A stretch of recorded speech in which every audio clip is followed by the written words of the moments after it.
గతంలో already Google వచ్చినప్పుడు కూడా అది నా వల్లే వచ్చింది, నా క్రెడిట్ అని అన్నారు. ఇప్పుడు భోగాపురం కంప్లీట్ అయినప్పుడు కూడా అది నా వల్లే కంప్లీట్ అయింది, దాని క్రెడిట్ నాదే అని అంటారు. ఎందుకు జగన్మోహన్ రెడ్డి గారు ఎలా మాట్లాడుతున్నారంటారు? ఆయన ప్రజల్లో ఏదో విధంగా అదే మైండ్ లోకి వెళ్ళాలి. ఇతను ఏ విషయం లేకపోతే ఇంట్లో కూర్చొని ప్యాలెస్ లో కూర్చుంటే కుదరదు. అందుకని ఇటు అధికార పార్టీ వాళ్ళు చేసి నేను చేసినా చెప్పుకుంటాడు. ఇప్పుడు ఏ పార్టీ అధికారంలో ఉందన్న విషయం ప్రజలకు తెలుసు, ఎవరు చేశారన్న విషయం ప్రజలకు తెలుసు. ఏంటి ఇతను ఇంట్లో కూర్చొని నేను చేశానంటే ఎలా నమ్ముతారు? కాకపోతే మీడియాకి రావాలి, పేపర్ రావాలి, నన్ను మర్చిపోకుండా ఉండాలి ప్రజలు అనే భావంతో ఇతను ఎవరు ఏం చేసేదా కాదు, వాళ్ళు చేయలేదు నేనే చేశానని చెప్పుకుంటాడు. అది ఆనవాయితీ అయిపోయింది అతనికి. జగన్ గారు మాట్లాడుతూ చంద్రబాబు క్రెడిట్ చోరీ చేస్తున్నారు, నేను చేసిన అభివృద్ధి అంతా కూడా తన పేరున వేసుకున్నాడు.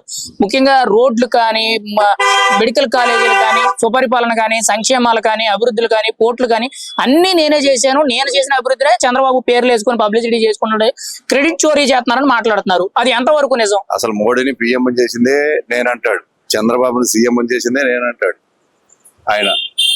ఏంటి మొత్తానికి అన్ని రాష్ట్రాల్లో సీఎంలు కేటాయించిందే నేనంటాడు ఆయన. ఎప్పుడు ఏం మాట్లాడలేదు.